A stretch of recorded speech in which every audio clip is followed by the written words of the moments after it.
Okay. Well, welcome everyone, and thank you for joining me this afternoon to launch your career series, Storytelling Your Resume in AI.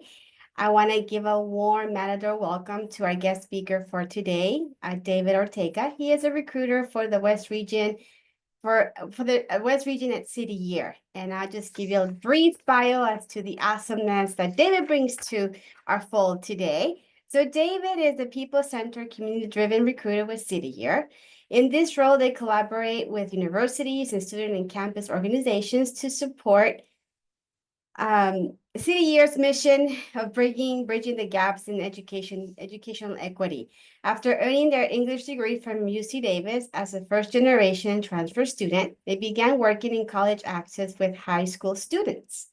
They bring their experience as a first-gen student professional and they work as an educator to all spaces to support current students with navigating post-graduation opportunities, equipping them with personal and professional tools to create their path to success. So I'm thankful to you, David, for partnering with the CSUN Career Center to deliver this topic to the students that are present with us today.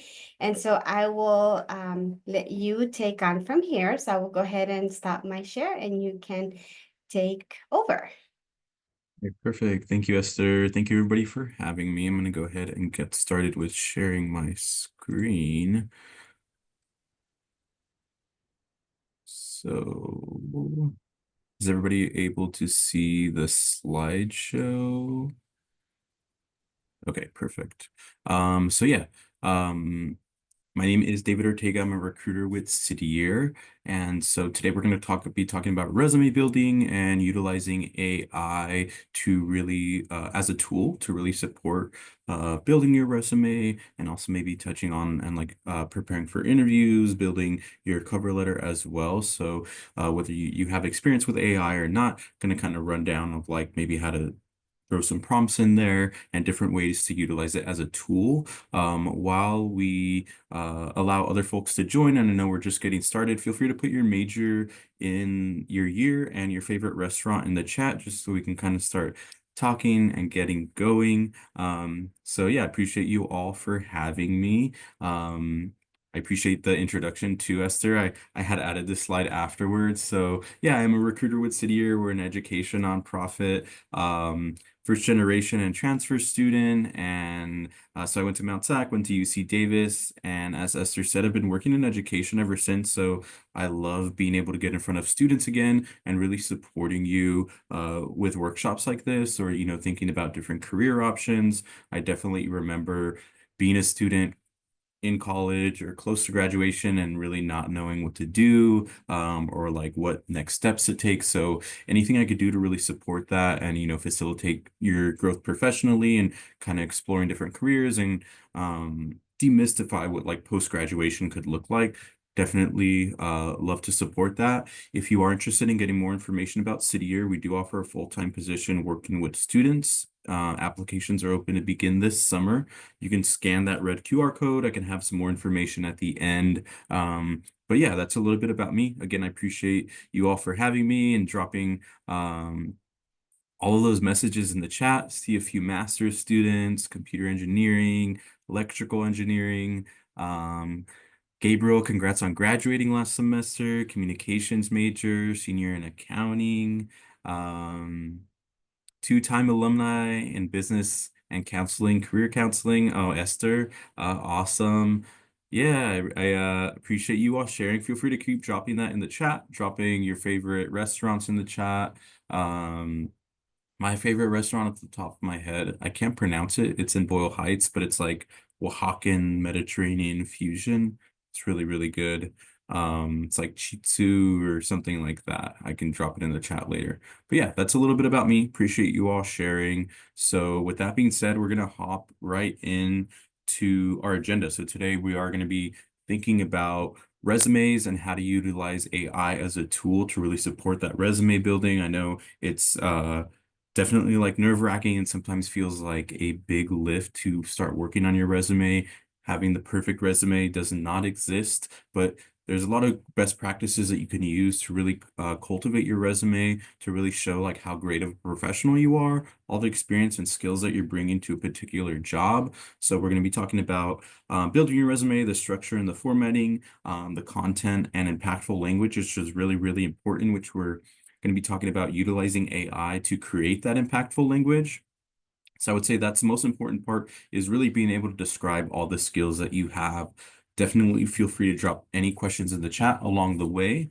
But yeah, with that being said, we're going to start with talking about utilizing AI and best practices. So I'm going to throw a question to all of you. Have any of you used AI for any like career searching tools for editing your resume? And what was your experience with that?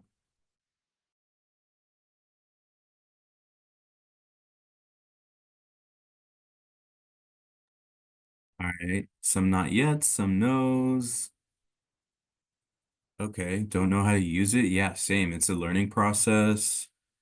Tina, if you have used it and you want to share, kind of what was your experience about that? Hi, everybody. I would say, you know, it's great. The reason I'm happy to come to this seminar today. The thing is I don't want it to sound too artificial. Do you follow me? Like if I'm discussing my ability to work with a team, just it's a lot of superfluous words and stuff like that. It sounds engineered artificially. I don't know if that makes sense. So that's why I'm interested in learning how to maximize, you know.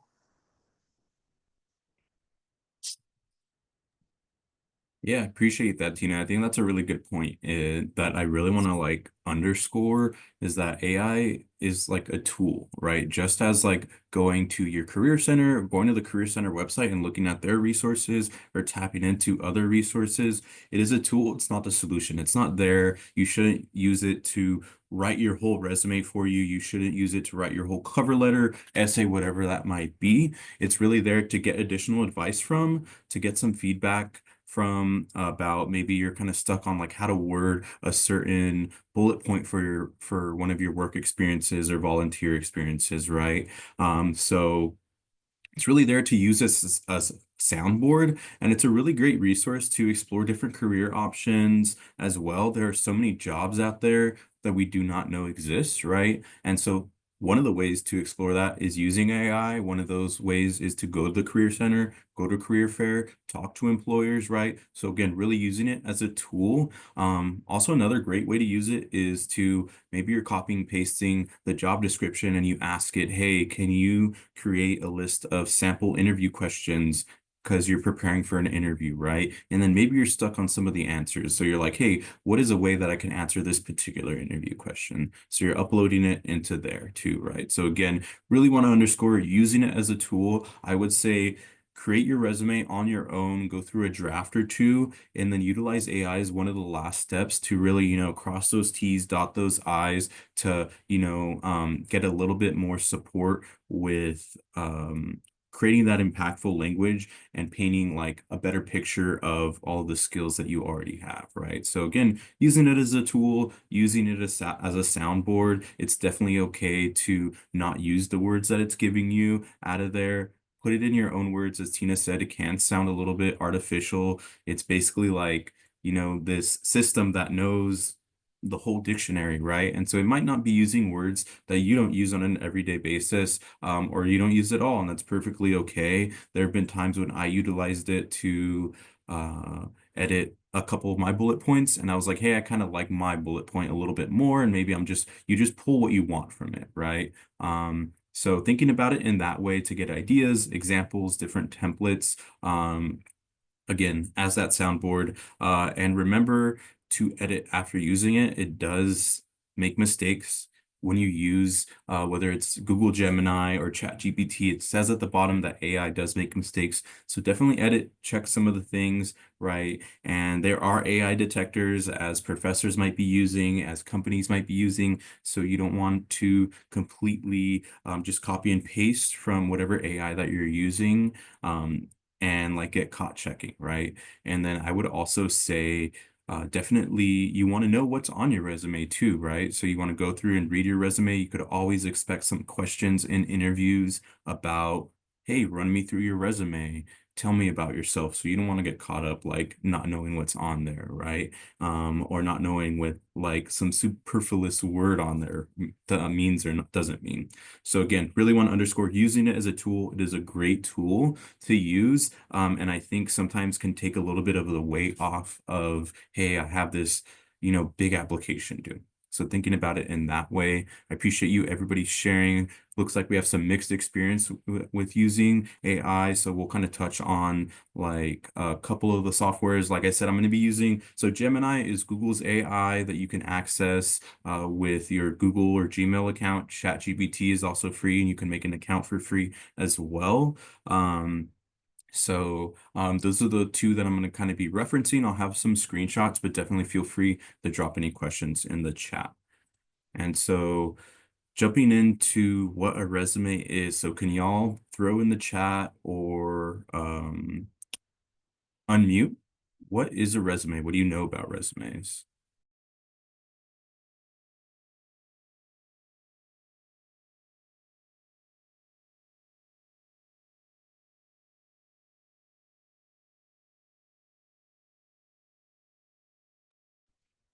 And it could be anything. Maybe you know nothing, maybe you know all about it.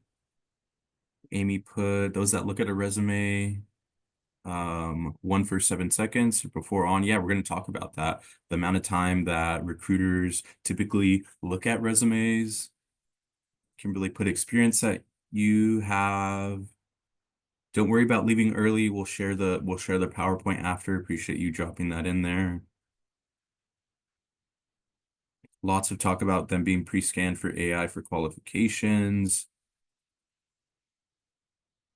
First impression, I really like that part. First impression for the company that you're applying for, showcasing your achievements and experiences, outlining your experiences. Great. Have a question. Should a resume be 1 or 2 pages?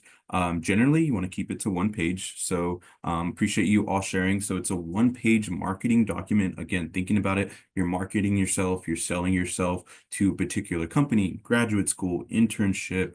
Maybe you're at the career fair and you're passing that your resume out. You really want it to showcase all of the experiences that you have.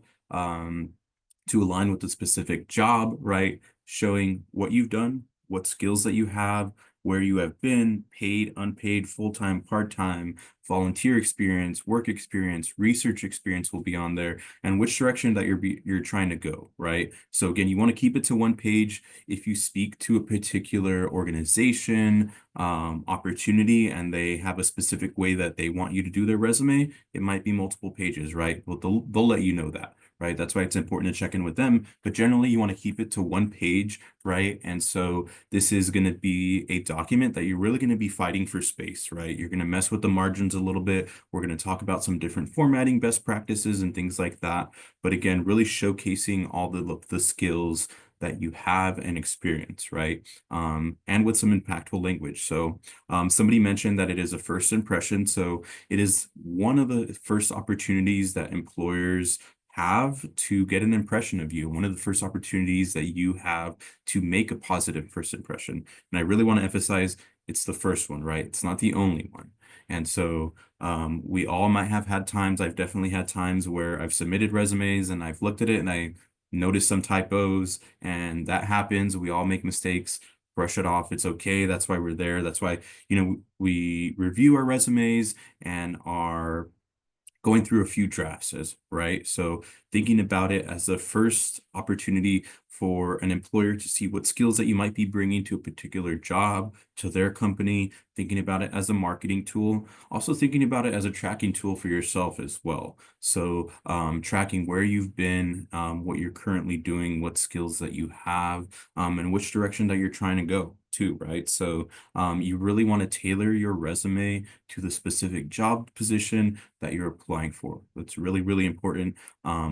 You might have a general resume that you might be passing out. We'll touch on your different type of resumes in just a second. But you really want to tailor it to the specific job that you're applying for, and also thinking about it as a preparation tool, as I touched on before. So let's say you submit your resume to a particular job. Like I said, expect a question in one of your interviews talking about run me through your resume, tell me about yourself. I will say for this current job that I'm in as a recruiter, my second interview was with my manager's manager.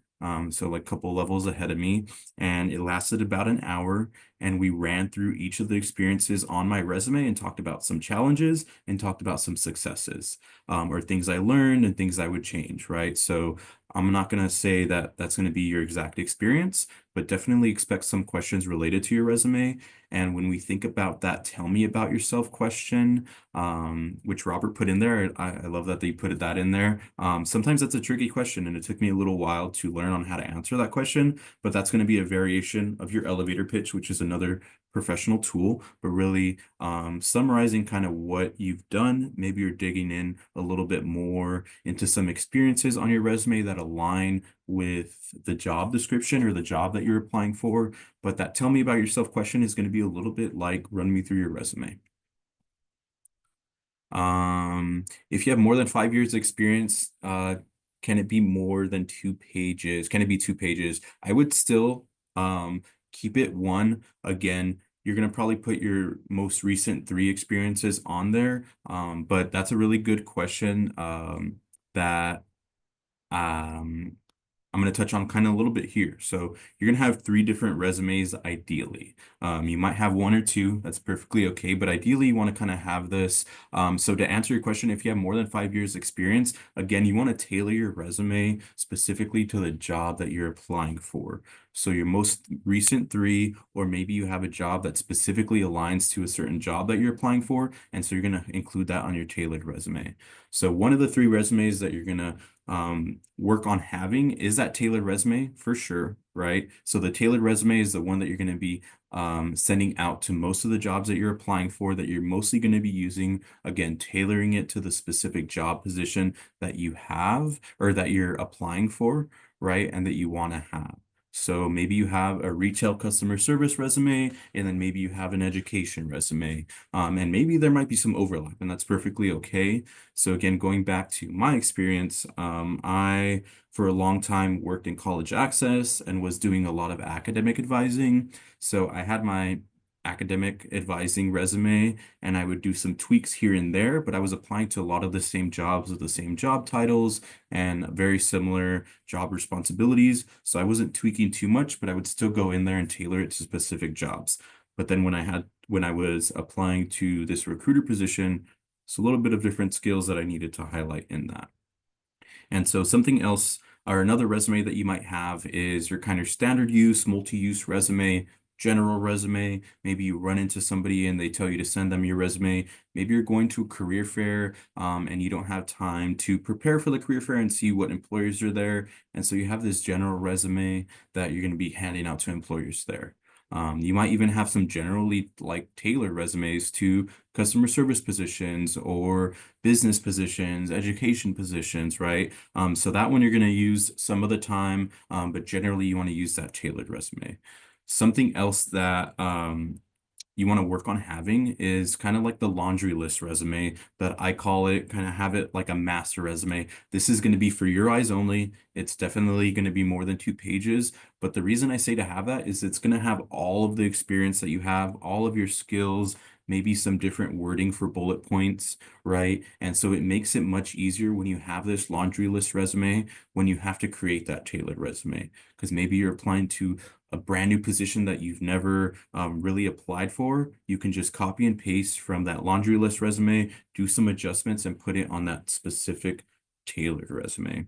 So again, that laundry list resume is really just having everything on there, making it easier for you to remember how maybe you worded stuff in the past, how you want to change stuff, and have all your experience from maybe the past 5 years, right? And you're going to have your volunteer experience, research experience, different skills that you may want to highlight on different resumes as well. So with that being said, I'm going to pause right there. Any questions on any of these resumes? The resumes that you should have, clarifications?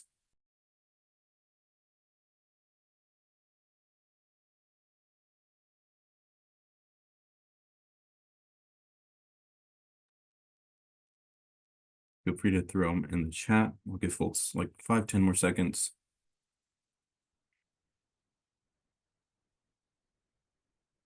Yeah, good question, Dylan. Appreciate you sharing that. So yeah, I talked to a lot of students who are like, hey, I don't have any work experience, or I just have my classes. So even if you just have a part-time job or volunteer experience, there are ways to talk about any experience that you have to really make it work for you and showcase skills, whether you feel like that it relates to the industry or job that you want to apply for or get into, or not, right? So there are ways to include that. You can include relevant coursework within your resume, right? You can include any volunteer experience, extracurricular experience, right? Maybe you are involved with a club. You can include that on there. You can include different skills. So there are ways to like talk about that, include your educational experience if that's what you have at this point, right? But sometimes that's also like, hey, I need to get some different experience, and it's totally okay. Like, I'm gonna go get a job at Target, or I'm gonna go be a barista and get some experience. That's perfectly okay, too. And so, like I said, there are ways to talk about all the experience that you have and really make it work for you. And really, a lot of the time is really just giving yourself credit for all of the skills that you have. Because being a student, you're doing a lot. You're juggling a calendar, you're doing time management, you're having organization, you are meeting different deadlines. So you see how talking about it in that way, the specific skills, you can really make it align with any job. Does that answer your question, Dylan?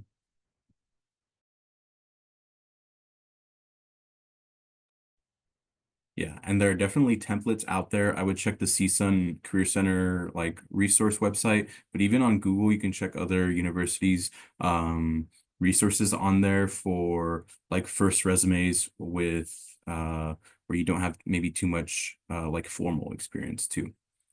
And so getting then into some of the essentials that you want to have on your resume. So definitely you want to have your first and last name at the top.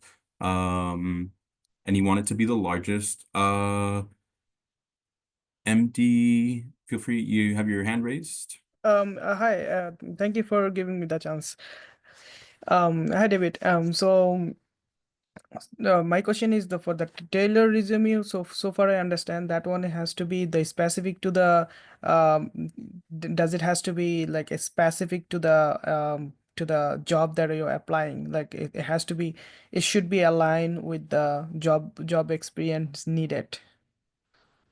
Yeah, exactly. And so we're going to touch on it a little bit when we're talking about later on in the presentation. But when you're applying to a job, typically you're going to have the job description that you're applying for, right? So that job description is really, really important. It's like that golden ticket that you really want to base your resume and cover letter off of.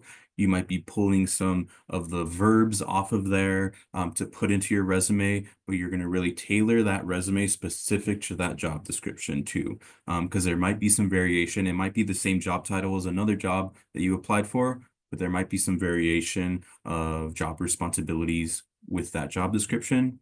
So again, really utilizing that job description to tailor your resume specifically to that. Again, pulling some of the strong verbs and keywords off of there into your resume, because another thing with resumes is a lot of companies will run your resume just through some software to pull those keywords out, and that's how they pull resumes. Not all of them do that, but a smaller organization might have actually like, human eyes on it before doing that, or they're not doing that at all. But that's important to note, is sometimes they do run it through software to look for those keywords.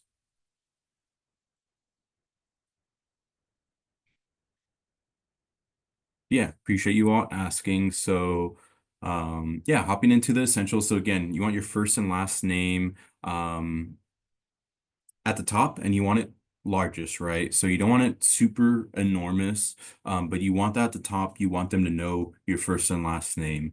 And as I said, you're going to be fighting for space a lot, especially when you get further in your career, when you get some more experience, right? Maybe you have a lot of experience right now, so you're going to be adjusting those margins. You're going to be playing with font size, line breaks, and spacing, but you want your first and last name at the top. Definitely have your phone number on there. an appropriate contact email. If you have to make a new email, first initial, last name, a number at gmail.com, whatever that might be, you could use your school email as well. LinkedIn or personal URL website, especially if you're maybe getting to like graphic design or something like that, right? You have a personal website, hyperlink it on there, have your LinkedIn on there. You can hyperlink it as well.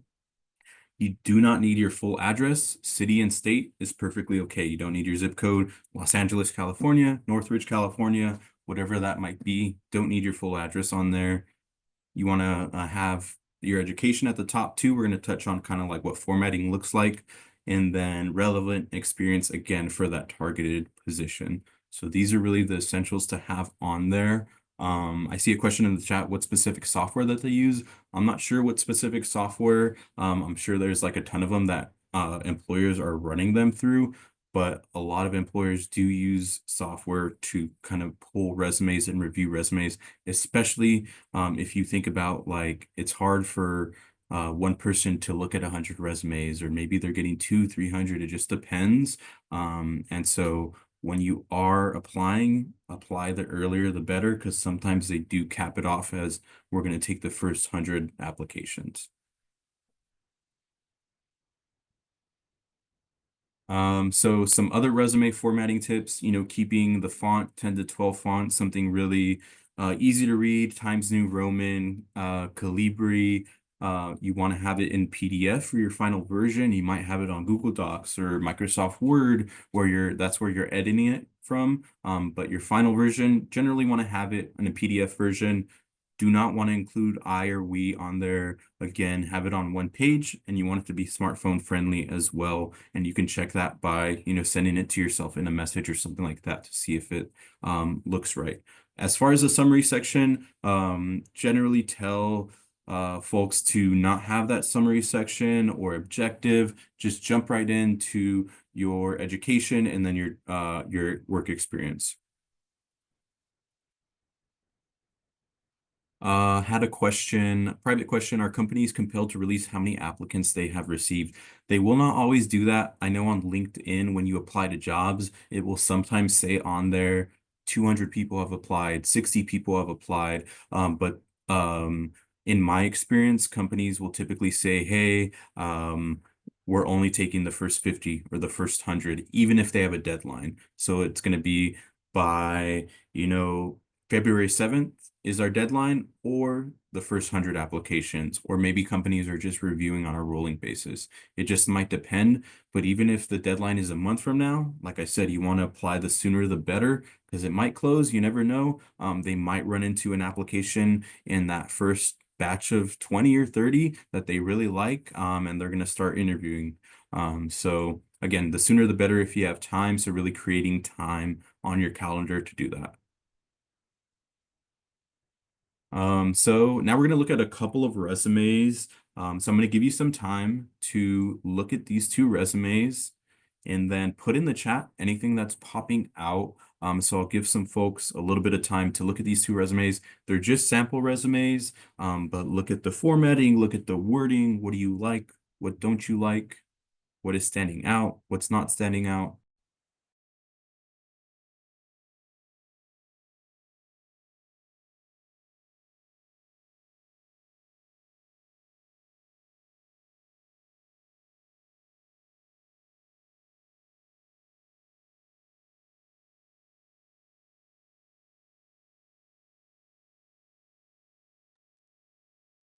Yeah, so we're gonna share this PowerPoint afterward, and so you'll have access to these two.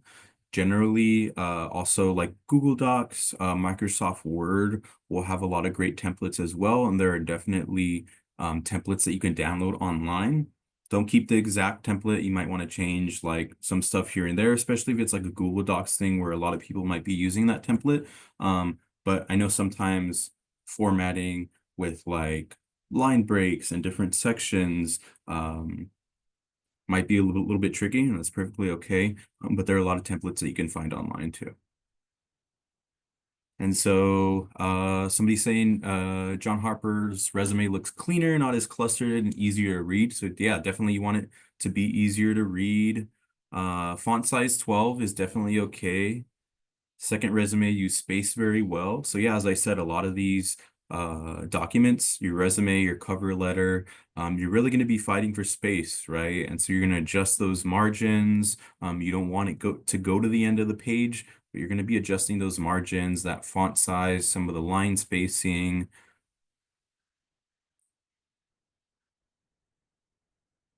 I will say on these two, as I said, you don't need um that full address. Stockton, California, without the zip code is perfectly okay. That's one thing I would point out. Anyone else want to point anything out?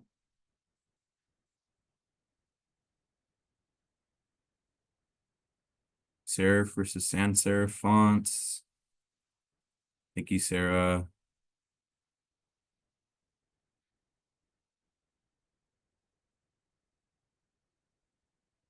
Something else I really want to point out too. Mercedes put out like how Harper bolds their titles. That's kind of what I was going to touch on, right? You really want uniformity throughout your whole resume. That's part of what makes it easy to read, but the uniformity just looks good, right? So as Mercedes says, Harper bolds all of their titles. And so you see they're bolding education at the top. So they're going to bold experience, and they're also going to bold college affiliations. They're bolding all of their job titles, purchasing intern, accountant, management consultant intern. So they're going to bold that all the way down. And then they're following up with an unbolded name of their company or organization that they were working for, followed by the city and state. So you see that uniformity there. If you're doing something one place, you're going to have it uniform all the way down. And you can see it on Andrew Smith as well. All caps and underlining each of the sections. So it makes it easy to read, and it also breaks up the space, which again makes it easy to read. Justifying career gaps in that. So it's going to just definitely depend on your situation, right? I will say in my experience, I've never quite been asked about career gaps, even though I've had them for a few months or maybe a year. But again, just how you would answer other interview questions and justify that is really thinking about what skills or reasoning like you can make it work for you, right? So maybe a job gap is because you were earning your master's degree. Maybe you moved away and you had some other responsibilities. It's perfectly okay to say, hey, I had some personal and like responsibilities that I had to take care of. I was unable to work in that time. But I was able to reflect on my future career aspirations and which led me to applying to this position and having this opportunity to apply for this position and interview for it. So again, there are ways to answer things, just like the question of like, tell me about your strengths and weaknesses. When you're answering that weaknesses part, you want to say some stuff that you can improve on, but then also follow it up with saying, hey, these are the 3 steps that I'm taking to improve on this. And so it shows like, hey, you are reflective, you're taking accountability, and you are aware of things that you need to improve on, and you're also like creating a plan to improve on that. Somebody asked, is it okay to not include a phone number? I would say you want to include that phone number and email. If you can include a Google phone number, that's perfectly okay if you don't want your personal phone number on there, but you do want a way for them to reach you, especially if companies prefer to do a phone call. I would say in my experience, it's been a good mix of me receiving a follow-up email in regards to my application and me receiving a phone call. So it just kind of depends. You don't have to have a LinkedIn or website on there. I would say that's a whole nother workshop, is a LinkedIn workshop, right? But LinkedIn is another great tool, just like AI, right? Another great tool in that job and like professional search and in your career. So definitely check in with the Career Center and your career counselor at CSUN to talk about creating a LinkedIn. So yeah, appreciate you all sharing. We already kind of talked about those couple of resumes. So now we're going to talk about the construction. So as we saw in the previous resumes, It's really leading with all of their personal information, their name, their contact info, and then it's jumping into education first. So you're going to have Cal State Northridge, Cal State University Northridge, your major, maybe if you have a minor or a double major, maybe you don't have a lot of content to put on there, so you're going to put some relevant coursework under that education section, and then you're also going to have just your graduation year. So you can just put May 2025, December 2025, May 2027, whatever that might be, followed up with your work, volunteer, research experience. So how you're going to format that is you're going to put it in what's called reverse chronological order. So basically what that means is you're going to put the most recent or thing that you're presently working on first, and then you're going to follow it up with the second most recent, third most recent to the oldest thing. So the oldest thing is going to be last, the most present or currently, the most present or recent thing is going to be first. So that's what reverse chronological order means. And if you have two jobs that you're currently working on, you can just put them both at the top. So maybe you started a job last March, so you can say May 2024 to present. Maybe you started a job this month, January 2025 to present. And then you're going to finish up with all of your skills. So you really want to highlight hard skills. Again, this is where you're going to really tailor stuff to. So maybe you're applying to specific jobs that are utilizing social media skill sets. So utilizing Canva, you can throw Canva on there. I know a lot of folks are using Canva, Adobe Photoshop, Adobe Suite, Microsoft Office, Google Suite, whatever that might be, really highlighting. So hard skills are really skills like using softwares and things like that too. So maybe you know some coding languages that you're going to throw on there as well. You could also put some soft skills. So soft skills are like your people skills, right? Communication, inclusivity, collaboration, taking accountability, working with diverse backgrounds and groups and stuff like that too. So putting those skills on there, that's going to be the last section on there. You do not need anything about your references. You do not need to put references available upon request. Do not waste space on that. They will ask for your references or they might ask for it in the application already. So you don't need to include that in your resume. Again, thinking about all of the content, using that impactful language to reflect the job description. Again, this is really just going back to tailoring that, highlighting your skills and strengths, using white space, using lines, using different font formatting like bolding, underlining, italics to really make it easier to read and distinguish each section. For education, should you provide the highest level or would you include associates? So you're going to start with the highest level or what you're currently in. So if you're in your master's program at CSUN, you can start with that. If you got your bachelor's degree from Cal State LA, you can put that after. You don't need to put high school. And I would even say you can leave off community college if you want to do that too. I don't include my community college, but I also didn't earn a degree on there. So especially if you have a degree that's relevant, you can include it on there. But generally the most recent education or highest level. And then as far as content, we're going to dig in this a little bit deeper, but those really focused statements using that impactful language, stuff that's easy to read, we'll talk about impactful language, and then really thinking about the skills that you're using in each job. So one thing that I always ask folks when I'm reviewing resumes is I say, tell me about this job. So I'll ask them about their specific job. What is it like working at the Career Center and supporting them? What do you do on a day-to-day? So when you start drafting that resume, and your resume is going to go through a few drafts, it's perfectly normal, and that's what you want to happen, is thinking about what skills that you're using on a day-to-day basis. Is there organization? Are you collaborating with a team? How many team members are you working with? Are you working in an after-school program with students? How many students are you working with? Are you creating curriculum? Are you doing classroom management for 10 students? Are you doing individualized support? Again, thinking about the very specifics, you want to be able to quantify with some data, which we'll talk about. And so getting into utilizing AI to create these bullet points, right? So this is a screenshot of Google Gemini. You see at the bottom section there, it says Ask Gemini, and below that, Gemini can make mistakes. So double check it. follow their directions. But let's say you're applying to a program coordinator position at an education nonprofit. And so a question you can ask Google Gemini is, what are some important skills to highlight on a resume for a program coordinator for an education nonprofit? And so you can also copy and paste the exact job description so they can highlight that. But this is generally giving you some ideas. And it's not just this part.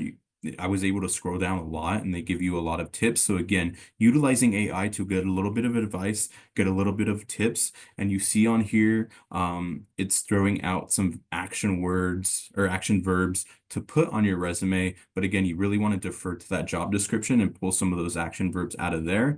But thinking about, you really want to illustrate all of the skills and everything that you're doing in a specific job with those action verbs. And you see, I put the same exact question in ChatGPT. You see how they're pretty similar. There's some variations, but you see how Gemini gave you a little bit more of those specific verbs that you could use. But you see how they look pretty similar. And they're giving some varied stuff, but they're talking about hard skills, soft skills, giving you a little bit of an idea of what those two are. And so I'll give some time to look at that.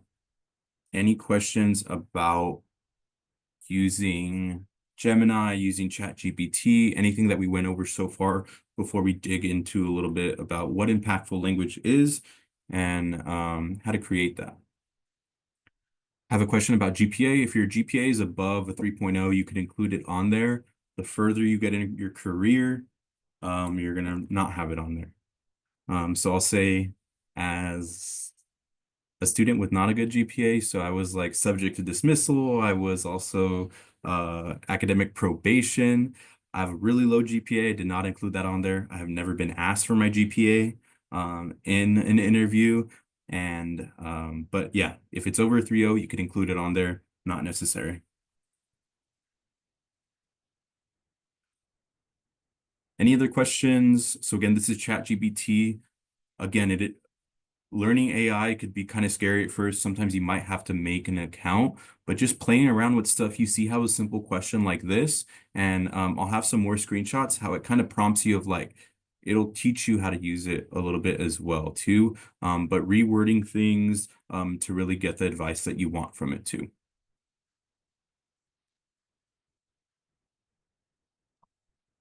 All right, so we got about 10, 15 minutes left. So talking about impactful language. So I've been touching on this a lot throughout this workshop, right? So impactful language, really moving from the responsibilities and duties that you had in each of your positions and creating context and the impact that you made. So you can create context and illustrate that impact through a lot of different things, supporting data, as I said before. Let's say, hey, I was leading instruction for a classroom of 25 elementary students on a daily basis, where I created curriculum related to math and English language arts.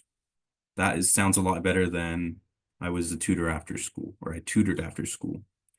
So quantifying and creating context and describing that impact through numbers, whether maybe you raise the amount of sales by 10% from quarter 1 to quarter 2, or increased customers from 1 month to another, your research findings as well. And so there are a lot of different ways to quantify and create that context. And sometimes you don't have data and numbers, and that's perfectly okay. You can talk about the results and accomplishments that you had. So I created a whole school event where I collaborated with my team of 4 to create a 2-hour lunch event about math and English, something like that, right?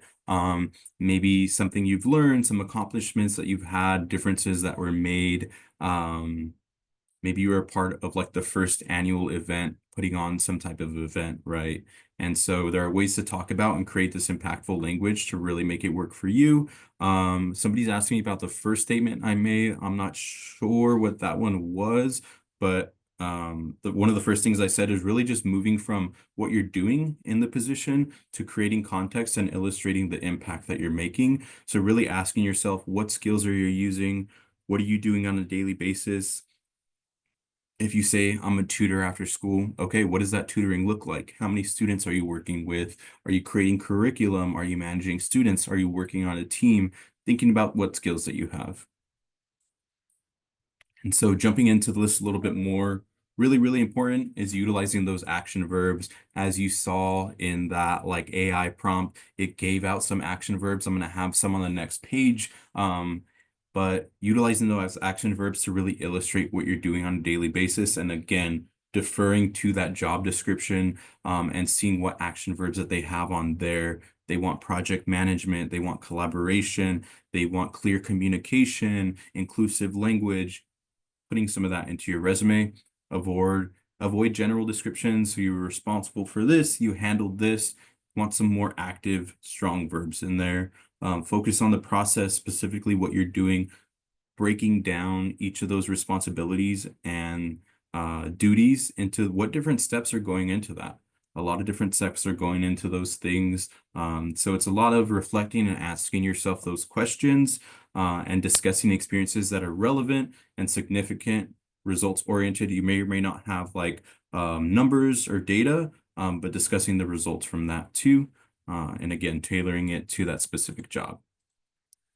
And so these are some action verbs I actually stole and screenshotted from a CSUN resume workshop like pamphlet that they sent me that I really, really loved and have used at so many different schools that I've worked with. And I really love that they have, first of all, a lot, and they're also splitting them up into like different types of verbs. So verbs related to creativity, related to finance and money, related to communication. So you can access this through the CSUN Career Center website, I believe. But these are just some examples of action words that you can, verbs that you can use. And so this is an example of like kind of moving, I already kind of gave some examples, moving from maybe not super impactful or strong language to stronger language, right? So you see in this first example, they worked at University of Redlands as a research assistant, and they just put research company spending.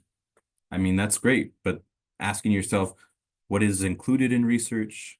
What did the company spending look like? What softwares, programs did you use? What is SPSS? What does proficiency mean? How did you gain that proficiency? What skills were you using to gain that proficiency? Were you setting time aside to do work on it? How are you using that specifically on a day-to-day basis? So moving from example 1 to example 2, they're really illustrating a lot more with, hey, I assisted a professor with original research, maybe even including what that research might be, analyzing data. Okay, how did you analyze that data? So there's still room to add value. So just thinking about it, you're adding value to specific bullet points in your resume using Excel and SPSS. So again, talking about those softwares, Excel is really great. You're going to use it in a lot of jobs, right? Data was later used to find correlations between CEO characteristics and ethical decision making. And then maybe even following up of like, what were some of the impacts of that data? Were things streamlined? Were duties like changed because of that? Things like that too. And Esther put in the chat, AI can help to quantify your bullet points. For example, a prompt can be, please quantify ABC bullet point. Based on that feedback, you get to evaluate the response if it represents you. So again, using that AI. So again, kind of jumping into that, you can throw really simple statements into AI, strengthen my resume bullet points, and you see how Gemini follows up. Please share your current resume bullet points, and they're happy to help, right? So the AI will teach you on how to best use it. But again, playing around with different prompts is really, really important too. And the more you use it, the better you get at how to utilize it. Gabriel is asking, is there a limit on how many bullet points we should use per job experience. I would say 3 to 5 is a good. Somebody is asking me what SPSS is. I'm not sure. That was just an example. It might be like an industry-wide jargon that you might be using. So something like Python, if you're applying to coding jobs, I'm using Python, I'm using Java. That's kind of like an industry-wide term that they'll understand. So I'm assuming for that specific example, they were kind of understanding with that. Which I think might answer Eric's question. Why would you use a space to elaborate on being proficient if it's common? If it's common in the industry, you don't have to elaborate on it. Thank you, Tina. Stat software. So again, jumping into this screenshot, you see how you can, it's even just giving you advice on how to strengthen certain bullet points too. But as was said at the beginning, you really want to put it in your own words so it doesn't sound specifically like a computer did it, right? Another way to utilize AI, I asked it, can I attach my resume and the job description to help create a tailored resume? So again, you don't want to copy and paste specifically the resume that it gives you, but use it as a way to guide yourself, to get some extra advice, to get some extra points to emphasize, right? And so these are a couple of different ways that you can utilize that AI, throwing a prompt in there, and taking that advice that it gives you. Maybe it gives you a way to think about a certain experience that you maybe were stuck on or couldn't quite create that specific bullet point for. All right, so any questions on impactful language before I kind of move on to structures? We're coming to the end of this, so definitely have some time for questions, but any questions on impactful language? Your experience creating a resume, editing it?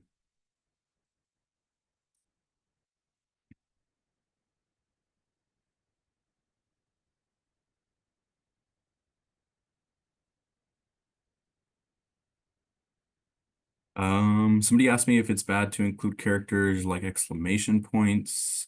I'm not sure what you're referring to. You don't need exclamation points in your resume. If you're using, if you're talking about like AI prompts, you can include question marks. When in using impactful language, yeah. So that punctuation you don't need to put in there. You can put percentage. You increased sales by 10%, right? You can put that in there, but you don't need necessarily exclamation points or like question marks either. So talking about structure, we've already kind of touched on this too. So you want to keep everything in the one page, 3 to 4 sections, again, starting with education, hopping into experience. Maybe it's paid experience, maybe it's volunteer experience, research experience. You could also include any extracurriculars that you're involved in, sorority, fraternity, clubs that you're involved in, student organizations, especially if you've held different positions in those different clubs. Maybe you're the president, maybe you're the treasurer. Include that and include some bullet points talking about what you're doing on a day-to-day too, especially if you're like, hey, I'm scheduling weekly meetings. Talk about kind of what goes into that as well too. So those might be examples of some uncommon experiences to add value. So thinking about you're just trying to add value to illustrate on these resumes. And maybe in one resume, you have that you're part of a club, and in another tailored resume, it's not on there because it's not relevant to the job that you're applying for. But maybe it's on both too. So thinking about it in that way as well. And this is really just the tips on there, just kind of summarizing everything. You want your most recent experiences. You want it in a PDF format. You want it one page, really want it easy to read.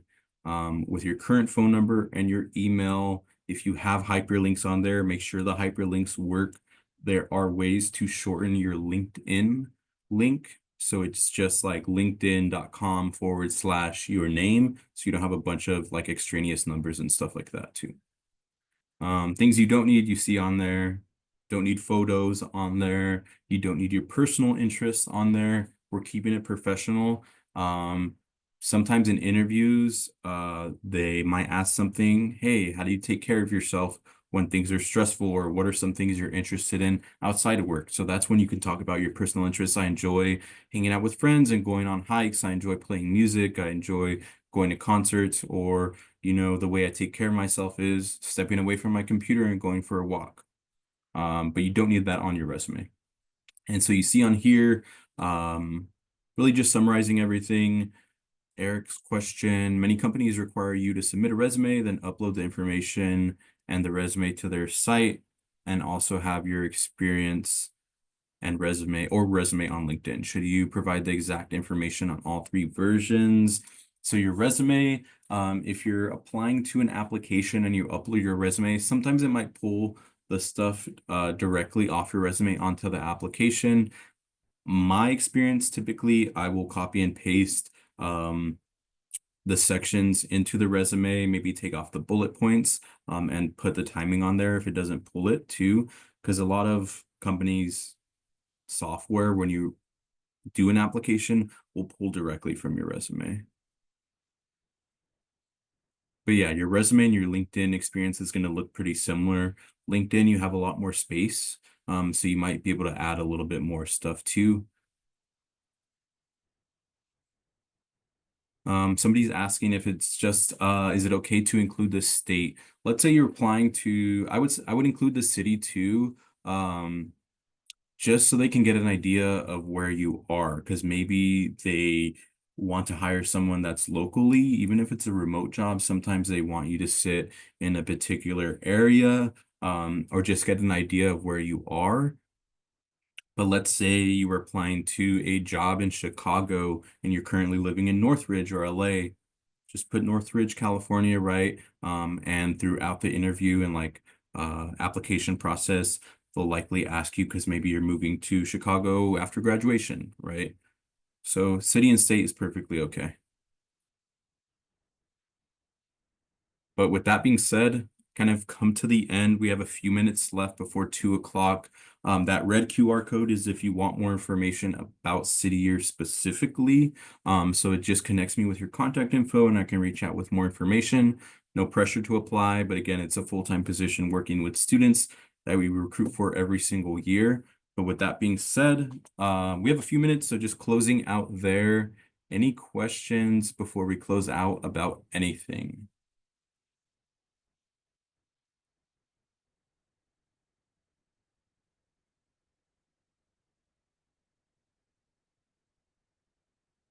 Oh, Esther, I think you're muted.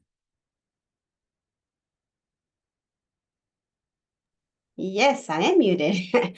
Thank you, David, for giving us so much insight into really standing out when it comes to putting a resume together. And I want to just welcome everyone to really visit the Career Center. And, we have drop-ins that you are more than welcome to come and have your resume reviewed.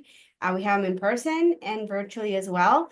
Visit our website. That's where you also have all the different services, and the events calendar is fully packed for this semester. So I highly encourage you also to, plug into our programming and get to meet more employers such as David here today. And, I want to thank you, and let's give you a warm thank you from our Matadors for your time today.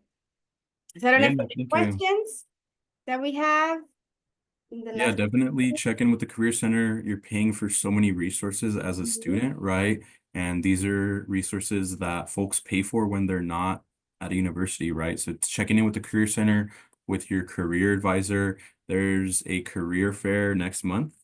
Go to that. I'll be there. Somebody mentioned about connecting. I don't have a LinkedIn because I'm a little stubborn, but you should have one. But I'll drop my email in the chat if you want to send me an email. Send me your resume to review, get some tips.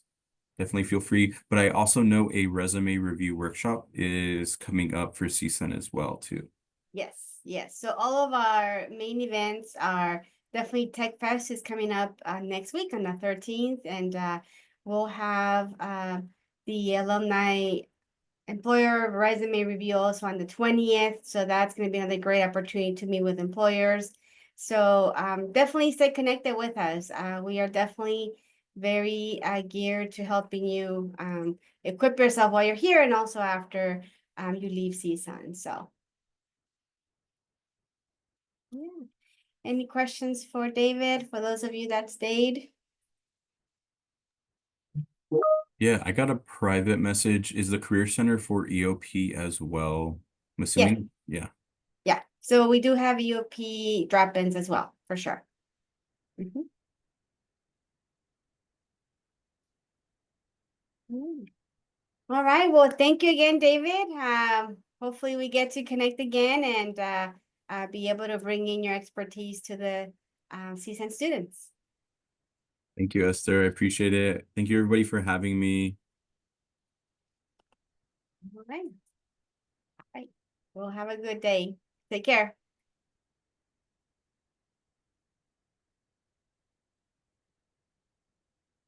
Bye. Remember.